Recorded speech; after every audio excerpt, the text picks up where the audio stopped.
ulo ng Globe Asiatic, NBI nag-file ng mga kasong kriminal. Kasong ito ay umalingaw-ngaw ng todo, parang imburnal. Mga transaksyon at bentahan ay abnormal. Paano may babalik ang mga negosasyon sa original? Sinabit rin pati kanyang mga empleyado sa di manumalyang transaksyon ng todo-todo. Proyektong pabay sa Pampanga, aro kabalen ko na. Sinabitan nito, mga staff ngayon ay ritong-rito. Ang presidente ng Globe Asiatic ay si Delphine Ri, kasamang kinasuan kanyang mga empleyado. Si Jacqueline Magsumbol, Christina Sagun, Jacqueline Gamboa, Helen Dizon, Elmer Nunag, Desiree Joy David, Nanette Rose Hangkiling at ang abogadong si Attorney Alex Alvarez. Estapa at economic sabotage sa kanila ay kinaso pa. Pinagpatunayan, pag napatunayan, tuloy-tuloy sila sa kalaboso. Paano na ang kanilang mga atraso? Maraming tao na rin ang sa kanila ay nakapag-deposito. Halimbawa, Evelyn Niebres, isa sa mga nagsuplong, nakapagbayad ng 1,537,000, kaya wish niya, kaso'y gumulong. Kawawa naman siya kung maghihintay pa siya ng very long. Lalong hindi pwedeng kanyang deposito ay maging farewell and so long. 2 units hinahabol niya sa Sibera Homes sa Mabalacat, Pampanga. Titulo hindi maibigay sa kanya. Siya'y nagtataka. Sa pag-ibig, nag-imbestiga. Dito'y natuklasan niya.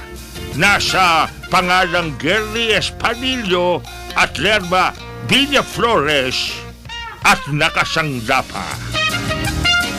Para lang nabanggit ay hindi naman daw nag-apply ng loan sa Government Homes Development Fund. Katakataka! Ito ang lumilitaw sa pag-iimbestiga. Masalimuot pera umiikot, kwata, saan napupunta? Ay nako! Mahina-hina ka! Masisiraan ka! Pero alalahanin ninyo, 6.6 billion pesos. 6.6 billion pesos na kontribusyon ng mga manggagawa. Kasama ang contribution ng Mr. Lay. Contribution mo, Ate Shelley. Ba? O, siyempre, may kaltas tayo rin eh. Pag-ibig member tayo. Yan. Tayo'y mga manggagawa. Ngayon sinisilip, inahanap, kinakapa. DOJ, sinimulan na rin ang investigasyon sa kanilang preliminary, posibleng syndicated estafa. Pondo ito ng Pag-ibig Pan at kwata nating mamamayan. Yan ang aking mensahe for the day. Asiatic nga ba o aswiti? Wow, wow, wow. Hindi ka lo dyan, ha? Meron ka rin pala mga undercover dyan sa ano?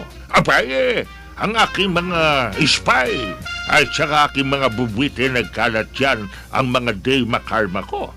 Ang tanong dyan, ba't ganun kalakas itong Globe Asiatic dun sa Pag-ibig noon? Yes.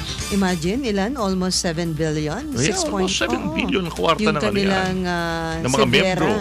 Yung sa Severa, ano nila? Home housing project doon sa Pampanga. Ang nakuha Nabalakat, nila. Pampanga. Ang nakuha nila sa Pag-ibig, almost 7 billion. Talaga For that naman. housing project.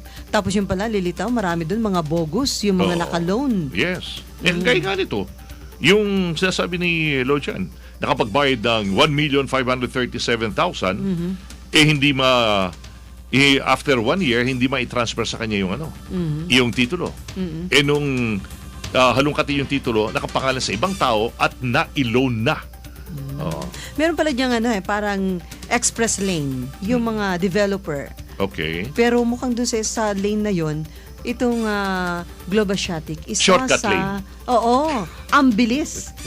Pero ngayon suspended na to sa pag-ibig. Ganun Itong na. Globashatic. Okay. At marami ng kaso itong si Mr. Delphine. Matindi. Yung pinupurso may mga kaso estafa ng cases. NBI at saka ng DOJ. Matindi. Sa economic sabotage. Economic sabotage. Matindi. Buti nga daw sabi ni Senator Sergius Menya, maaga na-detect itong housing scam na to dahil kung hindi, nalagay sa peligro yung pera ng mga pag-ibig members. Pero ngayon,